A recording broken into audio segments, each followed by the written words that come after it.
¿Cómo que no vas a comulgar? La voz de Sofía rebotó en las columnas de cantera gris de la iglesia de San Hipólito, cortando el murmullo respetuoso del resto de los feligreses. Mateo bajó la mirada, los dedos apretando el borde del banco de madera, como si así pudiera evitar que todo se desmoronara. El sacerdote seguía su monólogo litúrgico al frente, ajeno al drama que hervía en la cuarta fila. «No puedo, Sofía», susurró. «No sé si creo en esto como antes». Ella entrecerró los ojos, clavándole la mirada como un faro impaciente en mitad de la tormenta. «¿Desde cuándo?». Mateo no respondió. Su respiración era pesada, atrapada entre la vergüenza y una rabia silenciosa que no sabía cómo nombrar. Afuera, el sol del mediodía caía implacable sobre las calles del centro histórico de Ciudad de México. Adentro, el incienso mezclado con humedad antigua invadía los pulmones. Sofía volvió la cara al altar, el rostro endurecido. Era su misa de agradecimiento. 5 años desde que salió del hospital tras aquella operación a corazón abierto.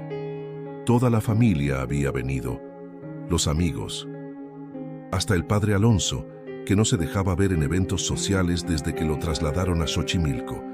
Y Mateo, su esposo, ahora salía con eso. Justo hoy. ¿Tiene que ser en este momento?, preguntó sin mirarlo, pero con una punzada de hielo en la voz. No fue planeado, simplemente ya no puedo fingir. Un silencio tenso los envolvió, roto solo por el leve murmullo de la misa. El sacerdote hablaba de la fuerza de la fe en tiempos oscuros. Irónico. Mateo se levantó y salió del banco, murmurando un «con permiso», sin levantar la voz. Caminó por el pasillo central, sintiendo las miradas curiosas clavarse en su espalda como agujas. No corrió, pero cada paso se volvió más rápido, como si al salir pudiera escapar del peso de todo lo que lo estaba quebrando por dentro. Cuando cruzó la puerta principal, el ruido de la ciudad lo golpeó de golpe. Claxones, vendedores ambulantes, el sonido lejano de un organillero. Cerró los ojos un instante. El aire olía a smog y tamales. Se apoyó en una de las columnas de piedra y sacó su celular. Dudó. Luego abrió un archivo guardado en sus notas, uno que llevaba releyendo desde hacía semanas. Palabras de Rupert Sheldrake. Un fragmento que había copiado de una conferencia. La conciencia no está confinada al cerebro. La espiritualidad no es un dogma, sino una experiencia viva. Lo leyó otra vez y otra. Sofía creía en la estructura, en el ritual, en la forma correcta de hacer las cosas. Mateo también lo había hecho, por años, pero algo había cambiado. Algo se había agrietado la noche en que, viendo un documental por accidente, escuchó hablar por primera vez de Sheldrake y su idea de que Dios podía estar presente en todo, incluso fuera de los muros de una iglesia. No como figura punitiva, no como juez, sino como conciencia viva, en movimiento. Lo que más le dolía no era la duda, era la soledad de tenerla. Sintió el teléfono vibrar. Era un mensaje de Sofía. «No entiendo lo que te está pasando, pero esto no se hace hoy, no así». Mateo guardó el celular y se alejó caminando por la acera, sin rumbo. Pasó junto a una pareja vendiendo nieves de garrafa y unos niños jugando en el kiosco. Todos parecían tener claro a dónde iban, todos menos él. Pero algo dentro de él empezaba a moverse. Como si una puerta invisible se hubiera entreabierto. El café El Péndulo en la colonia Roma siempre le había parecido un lugar cómodo. Techos altos, plantas colgantes, libros por todas partes. Pero esa tarde, Mateo sentía que todo lo rodeaba con una especie de urgencia callada, como si el lugar esperara que dijera algo importante y no supiera por dónde empezar. ¿Entonces ya no crees en Dios?, preguntó Raúl, su amigo de toda la vida, mientras removía el azúcar en su café americano. «No es eso, no es tan simple», respondió Mateo mirando la taza frente a él sin tocarla. «Es que ya no creo en ese Dios, el que vigila, juzga, castiga». Raúl asintió despacio. No lo interrumpió. «Desde que Sofía se enfermó, hice todo bien. Recé, me confesé, prometí cosas, Pero cuando la vi conectada a esos tubos, luchando por respirar, Mateo tragó saliva. Sentí un vacío enorme, como si todo lo aprendido en años de catecismo y misas se volviera hueco. Raúl apoyó los codos sobre la mesa, acercándose un poco. ¿Y encontraste algo en lo de ese... ¿cómo se llama? ¿Sheldrake? Mateo asintió. Sí, no es que él dé respuestas mágicas, pero plantea preguntas que nadie en la iglesia se atreve a hacer, como si el Espíritu de Dios no estuviera en los dogmas, sino en el tejido mismo de la vida, en lo que sentimos, en lo que compartimos. Raúl se recargó hacia atrás, cruzando los brazos. A mí me enseñaron que dudar era peligroso. A mí también. Pero creo que es más peligroso seguir algo solo por miedo. Una pareja a su lado reía mientras hojeaba un libro de poesía. Al fondo, una mujer con rastas escribía en una laptop. Todo seguía su curso. Pero para Mateo, era como si el mundo se hubiera desplazado medio centímetro fuera de eje. ¿Y Sofía?, preguntó Raúl con cuidado. No lo entiende. Para ella fe es certeza, es ritual. Lo mío le parece una traición. Cree que me estoy alejando de ella, pero en realidad solo estoy buscando dónde pertenecer. De verdad. Raúl bebió un trago largo de café. Mira, carnal, yo no sé de místicos ingleses ni teorías de conciencia expandida, pero sí sé que a veces, para encontrarte, tienes que perderte primero. Mateo soltó una risa breve, casi con culpa. Suena a cliché. Lo es. Pero los clichés existen porque casi siempre son ciertos. La tarde avanzaba y la luz cambiaba de tono, pintando de dorado los estantes de libros y las macetas colgantes. Mateo sintió un impulso repentino: sacar su libreta. Desde adolescente escribía en secreto, pero llevaba meses sin tocar una sola hoja. Abrió la página en blanco y, sin pensarlo mucho, escribió: ¿y si Dios no es una figura sino un movimiento? ¿Un suspiro que ocurre entre dos personas que se escuchan de verdad? Raúl lo miró de reojo. ¿Escribiendo tus revelaciones? No, solo estoy tratando de entenderme. Eso ya es un paso. Mateo cerró la libreta con suavidad. Algo dentro de él seguía tenso, pero ahora también había una chispa, una mínima claridad. No quiero perder a Sofía. Entonces no te alejes, solo háblale, pero sin fingir, porque tarde o temprano lo que se finge se pudre. Mateo asintió, agradecido. Raúl tenía ese don de soltar frases simples con peso de roca. Se despidieron en la entrada, con un abrazo breve. Mateo caminó hacia la avenida Álvaro Obregón, entre jacarandas que empezaban a florecer. El aire olía a tierra caliente y a bugambilia. Tal vez no tenía un mapa, pero al menos había dejado de estar quieto. Sofía no dormía. Estaba acostada, mirando el ventilador del techo girar con ese zumbido que normalmente la tranquilizaba. Esa noche, en cambio, le parecía una cuenta regresiva, como si algo inevitable se acercara y ella no supiera cómo detenerlo. Mateo aún no volvía. Había sido puntual toda la vida, predecible, metódico, atento. Y ahora era un extraño con palabras que no sabía cómo procesar. Ya no puedo fingir, le había dicho en la iglesia, como si el matrimonio fuera una obra de teatro. Se levantó sin hacer ruido y caminó hacia la cocina. Sirvió agua y la bebió de golpe. El vaso frío entre sus manos era un ancla en medio de la marea. Desde la ventana, las luces lejanas del centro parpadeaban como un lenguaje cifrado. Recordó cuando Mateo le pidió matrimonio. En Valle de Bravo, frente al lago, le temblaban las manos, pero hablaba con el corazón abierto. Ella siempre había admirado su fe tranquila, su manera de ver el mundo con estructura, con propósito. ¿Cuándo había cambiado eso? El sonido de la puerta girando la sacó del recuerdo. Mateo entró con paso lento, como midiendo cada centímetro de piso. Al verla se detuvo. No quería despertarte, dijo apenas audible. No dormía. Se quedaron en silencio unos segundos, la cocina iluminada solo por la luz del refrigerador abierto. Él sacó una botella de agua, la destapó y bebió. Fuiste con Raúl, ¿verdad? Mateo asintió. Necesitaba hablar con alguien que no intentara convencerme de nada.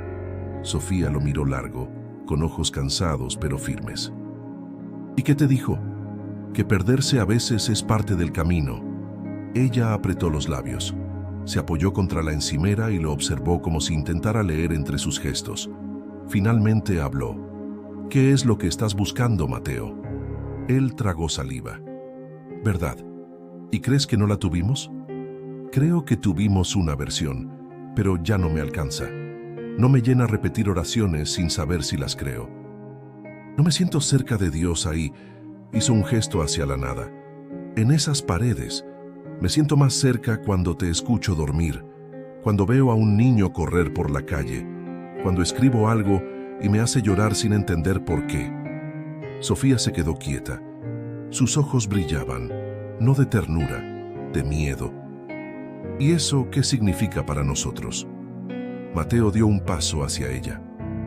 Significa que necesito que me acompañes aunque no entiendas todo. Que no me encierres en el molde del esposo que recita el credo de memoria, sino que me veas como soy ahora, confundido, pero sincero. ¿Y si no puedo? Mateo bajó la mirada. Entonces aprenderé a vivir con eso, pero no quiero fingir más. Ella respiró hondo. Caminó hacia él. No lo abrazó, pero puso la mano sobre su pecho, justo donde latía su corazón. Silencio. ¿Te vas a ir? ¿Eso quieres? Sofía negó lentamente con la cabeza. Quiero que vuelvas, pero sin mentiras. Mateo tomó su mano, con cuidado. Estoy aquí. No sabían qué significaba eso exactamente, pero en ese momento bastó. Esa noche, durmieron abrazados. No como antes, sino como dos personas que habían aceptado que la fe también puede doler, que el amor no siempre camina en línea recta, que incluso cuando se tambalea, todavía puede sostenerse. El lunes por la mañana, Mateo caminó rumbo a su consultorio con paso lento.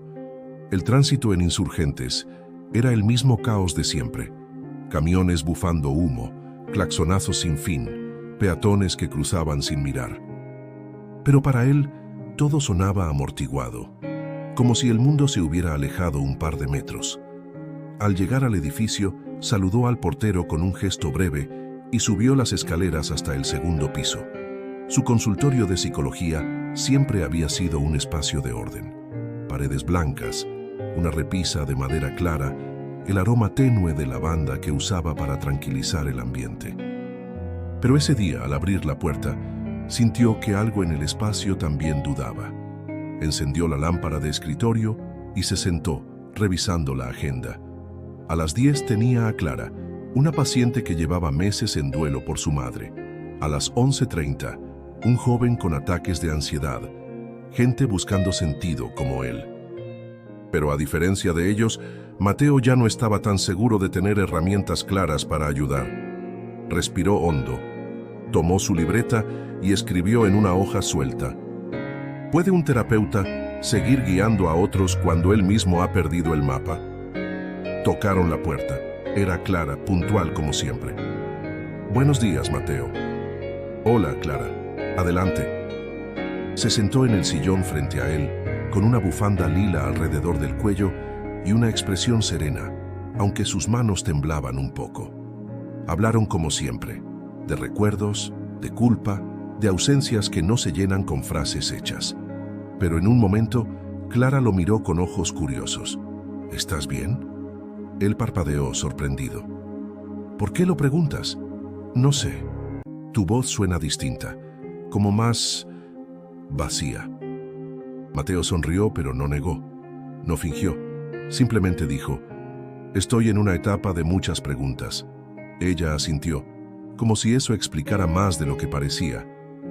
A veces las preguntas son más útiles que las respuestas, murmuró. Cuando se fue, Mateo se quedó mirando la puerta cerrada. Clara tenía razón. Las preguntas sostenían. Lo que dolía era no tener con quién compartirlas sin sentir juicio. A mediodía recibió un mensaje de voz. Era de su hermana, Lourdes. Oye, me contó mamá que ayer te saliste de la misa de Sofía. ¿Todo bien? No quiero meterme, pero si necesitas hablar, aquí estoy. Mateo la quiso, mucho, pero Lourdes era una mujer de misa diaria, fanática de los rosarios y las novenas. Le asustaba que su intento de abrirse acabara convertido en otra conversación donde él era el descarriado que debía volver al redil. Dejó el mensaje sin responder. Esa noche, al llegar a casa, encontró a Sofía leyendo en el sillón. Había hecho sopa de flor de calabaza, su favorita. No hablaron mucho durante la cena, pero al terminar ella lo miró y dijo: «Estuve leyendo sobre Sheldrake». Mateo la miró incrédulo. «¿En serio?» «Sí. Vi una entrevista donde habla de cómo las oraciones pueden ser campos de resonancia, no repeticiones vacías. Me costó entender, pero hay algo en eso que no me suena tan loco». Mateo sintió una emoción inesperada, ternura. «No espero que pienses como yo, solo que no cierres la puerta». Sofía bajó la vista. «Tampoco quiero perderte». Se quedaron callados. Afuera llovía suave. El golpeteo en las ventanas parecía acompañar el ritmo nuevo que estaba creciendo entre ellos. Frágil, incierto, pero más honesto. A veces, la fe se desarma para volver a nacer. El sábado por la tarde, Mateo y Sofía caminaron juntos por el Parque México. No era un plan premeditado. Salieron sin rumbo, cansados de estar encerrados entre silencios educados. El parque estaba lleno de vida. Familias con niños, perros corriendo sin correa, parejas tomadas de la mano. Un cuarteto de jazz tocaba junto a la fuente y el sonido flotaba como un suspiro largo sobre las copas de los árboles. Mateo llevaba las manos en los bolsillos. Sofía caminaba con pasos lentos, como midiendo el terreno bajo sus pies. Nadie hablaba. Hasta que ella dijo: «Siempre creí que tener fe era como sostener un puente. Si lo sueltas, te caes». Mateo la miró de reojo. «¿Y ahora? Ahora me doy cuenta que el puente también necesita movimiento, que no sirve de nada si está colgando sobre un lugar al que ya no quieres volver». Él asintió. No dijo nada, pero le conmovía que ella estuviera intentando poner en palabras lo que antes solo habría evitado. Se sentaron en una banca cerca del estanque. Mateo miró a un niño lanzando pan a los patos. «¿Crees que estamos cambiando demasiado?», preguntó. «Creo que estamos aprendiendo a vernos de nuevo, sin los filtros que usamos los primeros años». «¿Y te gusta lo que ves?». Sofía dudó. «No siempre. Pero prefiero eso a vivir con una idea de ti que ya no existe». Mateo respiró hondo. El viento agitó los árboles y una hoja seca cayó sobre sus rodillas. La recogió, la giró entre los dedos. «Cuando era niño, me aterraba pensar que Dios me veía todo el tiempo. Que incluso si hacía algo en secreto, Él lo sabía. Me sentía observado, como en un examen constante». Sofía lo escuchaba, sin interrumpir. «Pero ahora empiezo a creer que tal vez Dios no es un juez que observa. Tal vez es una conciencia que siente contigo, que está en el error, en la duda, en la tristeza también. ¿Y eso te da paz?». Mateo la miró. «Más que repetir frases en automático, sí». Un globo rojo escapó de las manos de un niño y subió lento hacia el cielo nublado. Ambos lo siguieron con la mirada hasta que desapareció. «Yo necesito estructura, Mateo», dijo ella. «Las oraciones, los símbolos, la misa me sostienen, no porque me asusten, sino porque me dan dirección. Pero entiendo que tú no estés en el mismo lugar. Lo empiezo a entender». Mateo la tomó de la mano. «No quiero que dejes de ser tú, solo que me dejes buscar sin miedo, sin que parezca que me estás esperando con reloj en mano». Ella apretó su mano. Fue un gesto pequeño, pero lleno de significado. «A veces me dan miedo tus ideas, no porque sean malas, sino porque me sacan del terreno firme. A mí también me asustan, pero quedarnos callados sería peor». Se quedaron ahí, mirando el agua del estanque agitarse con el viento. Un silencio distinto al de días anteriores. Este no pesaba, respiraba. De regreso a casa, pasaron por una librería. Mateo se detuvo frente a un estante. «¿Quieres pasar?». «Solo si tú eliges el libro esta vez», dijo Sofía, con una media sonrisa. Mateo escogió uno de tapas negras. «La ciencia y el alma», de autores varios. Lo pagaron, salieron caminando bajo la luz ámbar de los faroles.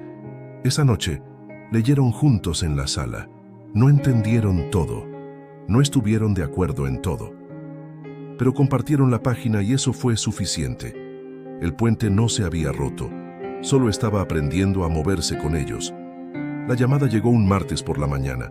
Mateo estaba en medio de una consulta cuando el teléfono vibró sin parar. 3 llamadas perdidas. Luego un mensaje. Mamá se cayó. Estoy con ella en urgencias. Ven. Salió del consultorio con el corazón golpeándole el pecho. Tomó un taxi directo al Hospital Ángeles del Pedregal. Al llegar encontró a Sofía en la sala de espera, de pie, con los brazos cruzados y el rostro tenso. ¿Cómo está?, preguntó antes de sentarse. Se pegó fuerte en la cadera. Está estable, pero van a hacerle estudios. Tiene mucho dolor. Mateo asintió, tragando seco. Su madre, Teresa, era el tipo de mujer que parecía eterna. Voz firme, cabello recogido con precisión, frases certeras. Verla frágil le partía algo por dentro. Está en el área de observación. Aún no podemos entrar, dijo Sofía sentándose a su lado. El hospital olía a desinfectante y angustia. En la televisión colgada en la esquina pasaban noticias sin sonido. Mateo no prestaba atención. Su mente estaba en otro lado. ¿Llamaste a Lourdes? Sí. Ya viene en camino. Pasaron 20 minutos en silencio. Luego Sofía le dijo sin mirarlo. Cuando yo estaba internada, tu mamá nunca dejó de orar, todos los días, frente a esa imagen de la Virgen, ¿te acuerdas? Mateo asintió. Sí. A veces pensaba que eso me mantenía viva, más que los doctores. Mateo no respondió. Recordaba esas tardes, su madre rezando con los ojos cerrados, mientras él miraba la pantalla del monitor cardíaco de Sofía, contando los latidos. ¿Crees que ella también sentiría que la estoy traicionando si supiera lo que pienso ahora? No lo sé, dijo Sofía con sinceridad. Pero creo que si alguien puede entender lo que es perder la certeza, es tu mamá. Lo miró por fin. Solo que nunca lo dice. Ella no duda en voz alta. Mateo bajó la cabeza. Yo sí, y eso no te hace menos, solo más humano. Los llamaron para pasar. Teresa estaba recostada, con la pierna inmovilizada. Su rostro mostraba dolor, pero también esa dignidad que nunca la abandonaba. «Hola, hijo», dijo al verlo. Mateo se acercó y le tomó la mano. Le sorprendió lo frágil de sus dedos. «¿Cómo te sientes?» «Como si me hubieran arrollado con un camión. Pero aún pienso, así que no me quejo». Sofía sonrió con ternura. Teresa la saludó con un leve gesto de cabeza. «Gracias por venir, hija, siempre tan atenta». Mateo sintió un nudo en el estómago. Sabía que ese accidente iba a abrir algo más profundo, una conversación que había evitado por años. «Mamá», dijo con cuidado, «hay algo que quiero decirte. No ahora si no estás lista, pero pronto». Ella lo miró con esos ojos que parecían leer hasta lo que uno no decía. «Si vas a hablarme de tus dudas, no esperes a que esté mejor. Mejor dilo ahora que tengo claro lo que importa». Mateo dudó un segundo. Luego dijo, «Estoy cuestionando mi fe, no a Dios, a la forma en que nos enseñaron a verlo. A veces me siento más cerca de Él en el silencio, en lo cotidiano que en la misa». Teresa no se inmutó, solo respiró hondo. «¿Crees que yo nunca dudé?» Mateo la miró sorprendido. «¿Tú?» «Claro, cuando murió tu papá, cuando me diagnosticaron hipertensión, cuando vi cómo llorabas a escondidas a los 9 años porque creías que era tu culpa, muchas veces no entendí nada, pero seguí. Porque incluso la fe rota puede sostener». Mateo no supo qué decir, solo sintió que algo dentro de él se acomodaba. A veces, el amor también es eso, aceptar que el otro no es perfecto, pero sigue siendo tu raíz. Una semana después del accidente, Teresa ya estaba en casa. Lourdes se turnaba con una enfermera para cuidarla, y Mateo pasaba cada tarde después del trabajo. No hablaban mucho. Veían telenovelas, tomaban café, pero entre una pausa y otra, Había algo nuevo, una paz inesperada, como si no hiciera falta hablar para entenderse. Esa tarde, Mateo llegó con un libro bajo el brazo. Se lo ofreció a su madre sin palabras. «¿Qué es esto?», preguntó ella sin lentes. «Una nueva ciencia de la vida» de Rupert Sheldrake. «Solo si te interesa». Teresa alzó una ceja. «¿El inglés ese que cree que las plantas piensan?». Mateo soltó una risa breve. «Ese mismo, pero también habla del espíritu como campo, como algo que se extiende, que conecta. Pensé que quizá te haría ruido. Del bueno». Ella tomó el libro, lo hojeó y lo dejó a un lado. «Lo leeré, pero no prometo estar de acuerdo. No busco eso, solo compartir lo que estoy descubriendo». Teresa lo miró de frente. «Te estás transformando, hijo». Mateo asintió. «Y no sé en qué me estoy convirtiendo, pero ya no quiero esconderlo». Teresa le tomó la mano. «Entonces solo te pido que no te pierdas de ti mismo en el intento». Esa noche, Mateo volvió a casa más liviano. Encontró a Sofía sentada en la terraza, con una cobija en las piernas y un té humeante entre las manos. La ciudad, desde su edificio en la Narvarte, parecía un tapiz de luces titilantes y murmullos lejanos. «¿Cómo está tu mamá?», preguntó. «Más fuerte que nunca, aunque lo niegue». Sofía hizo una pausa antes de decir: «Hoy hablé con el padre Alonso». Mateo se tensó un poco. «¿Y?». «Le conté lo que estás viviendo. No con detalle, solo que estás en una búsqueda distinta». «¿Y qué dijo?». Me sorprendió. «Dijo que la fe que no se cuestiona se marchita, que incluso los santos pasaron por sequías espirituales». Mateo la miró con asombro. «¿El padre Alonso dijo eso?». «Palabras más, palabras menos, pero sí. Y luego me preguntó si yo estaba dispuesta a caminar contigo aunque no fuera al mismo ritmo». «¿Y qué le respondiste?». Sofía lo miró firme. «Que sí. Que te amo más por la honestidad que por la devoción». El viento movió las cortinas de la terraza como si aplaudiera en silencio. Mateo se sentó a su lado, cubriéndose con la misma cobija.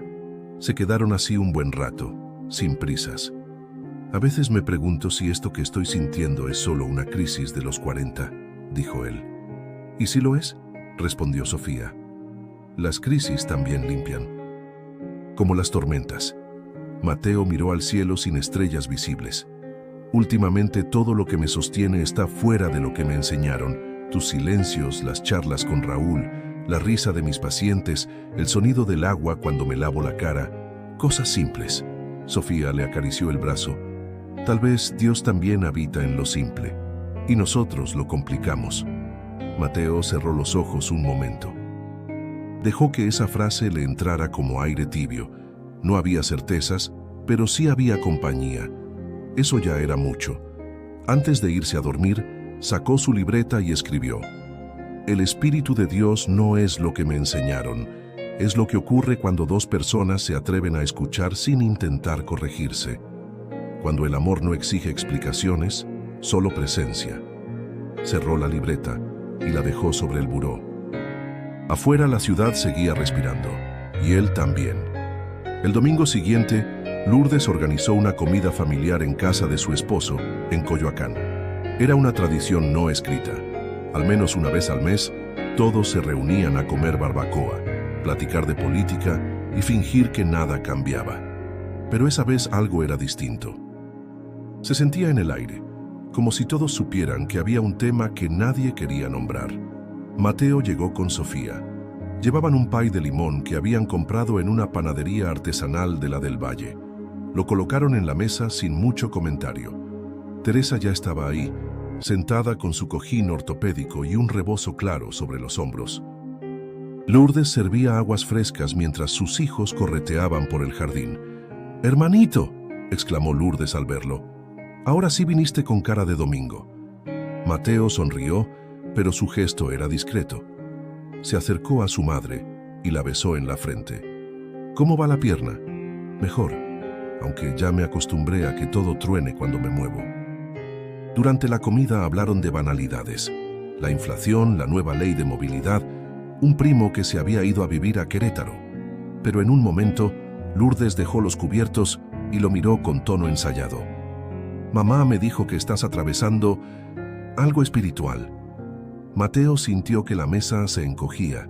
Sofía bajó la mirada. Estoy cuestionando cosas. Eso es todo. ¿Y qué tipo de cosas? La manera en que entendemos la fe, cómo se practica, lo que se da por sentado. ¿Y eso no te aleja de Dios? No, al contrario, me hace sentir más cerca. Lourdes cruzó los brazos. Pero no vas a misa. Ya no comulgas. ¿Cómo se llama eso entonces? Mateo respiró hondo. No quería discutir, no ese día. Se llama proceso. Y es mío. Teresa intervino con voz firme. Déjalo, Lourdes. Está buscando desde el corazón. Y eso también es válido. Lourdes chasqueó la lengua. Es que ahora todos creen que la fe es una cosa personalizada, como si Dios fuera un menú a la carta. Sofía levantó la voz por primera vez. ¿Y no lo es hasta cierto punto? ¿No dijo Jesús que el reino de Dios estaba dentro de cada uno? Lourdes la miró, sorprendida. No esperaba ese tipo de defensa. No sé qué te hizo cambiar, continuó Lourdes, pero solo te pido que no arrastres a los demás contigo. Nadie está arrastrando a nadie, respondió Mateo, sereno. Solo estoy siendo honesto con lo que siento. Lo fingido ya no me sirve. La conversación se fue apagando poco a poco. Alguien pidió el postre. Teresa empezó a contar una anécdota de su juventud. Lourdes cambió de tema. Pero la tensión quedó flotando como humo. Después de comer, Mateo salió al jardín. Se sentó en una banca bajo un árbol de jacaranda. El sol caía en ángulo, dorando las hojas con una luz blanda. Sofía se sentó a su lado. ¿Estás bien? Sí, estoy cansado, pero tranquilo. Hablaste con firmeza. Sentí que debía hacerlo. Y lo hiciste sin pelear. Mateo la miró. Ella también tenía esa luz suave sobre la piel. Se le veía más libre. ¿Crees que Lourdes algún día lo entienda? Tal vez no, respondió Sofía. Pero ese ya no es tu peso. Tú elegiste ser verdadero. Y eso es sagrado. Mateo tomó su mano. En silencio. Un silencio lleno, no vacío. Porque en medio de todo algo había florecido. El valor de no esconderse más. El mundo no había cambiado. La comida seguía en la mesa. El cielo seguía claro. Pero él ya no era el mismo hombre que temía ser visto por completo. El lunes, Mateo volvió al parque solo. Llevaba consigo su libreta y un termo con café negro. Se sentó en la misma banca junto al estanque donde había hablado con Sofía semanas atrás. Ese lugar, sin que lo buscara, se había convertido en un punto de anclaje. Un espacio neutro, sin símbolos religiosos ni estructuras, solo árboles, viento y tiempo. Abrió la libreta y releyó algunas notas, reflexiones, fragmentos de libros, frases sueltas. Subrayó una en particular. La experiencia de lo divino no siempre ocurre en templos, sino en la vulnerabilidad de saberse humano. Suspiró, cerró la libreta y se quedó viendo el agua.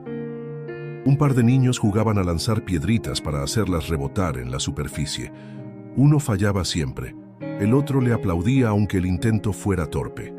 Mateo sonrió. Minutos después, escuchó una voz a su izquierda. ¿Puedo sentarme? Era Raúl. Llevaba una chamarra de mezclilla y una mirada tranquila. Claro, dijo Mateo. ¿Cómo supiste que estaba aquí? Me lo imaginé. Este lugar te queda. Se sentaron un momento sin hablar. Luego Raúl dijo, vi el video del tipo ese, Sheldrake, el que habla de los campos mórficos. Mateo lo miró sorprendido. ¿Y? Está loquísimo, pero algunas cosas tienen sentido. Mateo rió, relajado. No busco convertir a nadie, solo entenderme. Y en ese intento, sin querer, nos estás sacudiendo a todos, respondió Raúl. Eso también es fe, ¿sabes? Atreverse a mover el agua estancada. Mateo asintió. Lo que más miedo me da no es dudar, es perder a los míos por no encajar. Raúl se quedó callado un segundo. Mateo, todos encajamos a nuestra manera. El problema es cuando nos obligamos a entrar en moldes que nos quiebran. ¿Tú nunca has sentido eso? Claro, pero aprendí que ser auténtico no es ser rebelde. Es ser fiel a lo que uno va descubriendo. Aunque duela, Mateo bajó la mirada. Sofía me está acompañando, pero sé que le pesa. Es que amar también es aprender a ver con los ojos del otro, y eso cansa, pero también transforma. Un viento más frío corrió por el parque. Los niños se habían ido. La superficie del agua ahora era un espejo gris. ¿Y tú qué vas a hacer con todo esto?, preguntó Raúl. No lo sé aún, pero creo que tengo que escribirlo. No para explicar, sino para soltar. Raúl asintió. Hazlo. Las palabras que nacen desde lo vivido sanan a más de uno. Mateo sintió que algo dentro de él se alineaba, como si ese día, sin grandes gestos, hubiera tomado una decisión. Al regresar a casa encontró a Sofía ordenando unas cajas viejas, fotos, cartas, algunos cuadernos universitarios. «Estoy depurando cosas», dijo ella. «¿Te acuerdas de esto?». Le mostró una foto donde estaban los dos en su primer retiro espiritual, en Puebla. Ella con trenzas, él con cara de asombro. Ambos tan distintos, tan ingenuos. Mateo tomó la foto. Le temblaban los dedos. «Pensé que sabíamos todo entonces». «Y tal vez sí», dijo Sofía. «Sabíamos todo de quiénes éramos, en ese momento». Se miraron. No con nostalgia, sino con respeto. Habían llegado lejos. Se habían roto y recompuesto. No eran los mismos, pero todavía elegían caminar juntos. Esa noche, Mateo encendió su laptop. Abrió un documento nuevo. En el título escribió: «El espíritu que se mueve, notas desde el borde de la fe», y comenzó a escribir. El documento creció sin que Mateo lo notara. Página tras página, noche tras noche, fue llenando espacios que antes le parecían huecos. No buscaba enseñar nada, solo dejar constancia de las preguntas, de los temores, de la ternura que se puede encontrar incluso en el derrumbe. Un domingo por la tarde decidió imprimirlo. 46 páginas. Las acomodó en una carpeta negra sin título a la vista. Caminó hasta la iglesia de San Hipólito, esa misma donde había comenzado todo. Entró con paso firme, no como creyente tradicional, sino como alguien que venía a cerrar un ciclo. Se sentó en una banca cerca del fondo. La misa acababa de terminar. El eco de los últimos cantos aún vibraba entre las columnas. Esperó a que el sacerdote se acercara a recoger unos papeles del altar. «¿Padre Alonso?». El sacerdote, ya entrado en años, lo miró y sonrió con calidez. «Mateo, qué gusto verte. ¿Todo bien?». «Sí, solo quería dejarle esto». Le entregó la carpeta. Alonso la tomó con curiosidad. «¿Qué es?». «Un ensayo, o algo así. Es mi forma de procesar lo que he vivido, lo que he dudado, lo que aún creo». El padre asintió, sin abrirla. «¿Quieres que lo lea?». «Solo si no busca respuestas ahí. Solo si lo puede leer como quien escucha un testimonio. Siempre he creído que Dios habla más claro en los testimonios que en los dogmas». Mateo sonrió, sorprendido por la humildad en esa frase. «Gracias». Salió de la iglesia y caminó hacia la Alameda. El cielo estaba limpio, azul profundo. La ciudad sonaba viva. Guitarras, pasos, risas de niños. En su pecho no había vértigo, sino un sosiego nuevo. Al llegar a casa encontró a Sofía en la cocina, preparando té de manzanilla. «¿Y esa cara?», preguntó ella. «Creo que por fin solté algo que cargaba hace años». «¿Y qué dejaste atrás?». «El miedo de no encajar». Se sentaron en la sala. Ella puso la cabeza en su hombro. Mateo cerró los ojos. Recordó su primer año de casados, las certezas, los planes, las promesas, y ahora estaban en otro lugar. Más crudo, pero también más real. «He estado pensando», dijo ella de pronto. «¿Y si un día organizamos un grupo? No religioso, no académico, solo un espacio para hablar sin juicio, sobre el alma, la fe, lo que duele, lo que cambia. Mateo la miró, conmovido. ¿Tú proponiendo eso? No sabes todo lo que me moviste estos meses. No fue cómodo, pero fue necesario. ¿Y ya no te asusta? Claro que sí. Pero hay miedos que vale la pena atravesar. Mateo asintió. Tomó su libreta y la abrió en la última página. Escribió con letra firme: la fe no es un lugar al que llegas. Es el acto de caminar cuando aún no ves el camino completo. Una semana después, se reunieron con 4 personas en el café de una biblioteca. Había una terapeuta, un músico, una mujer mayor con ojos sabios y un joven que solo dijo: no sé qué hago aquí, pero sentí que debía venir.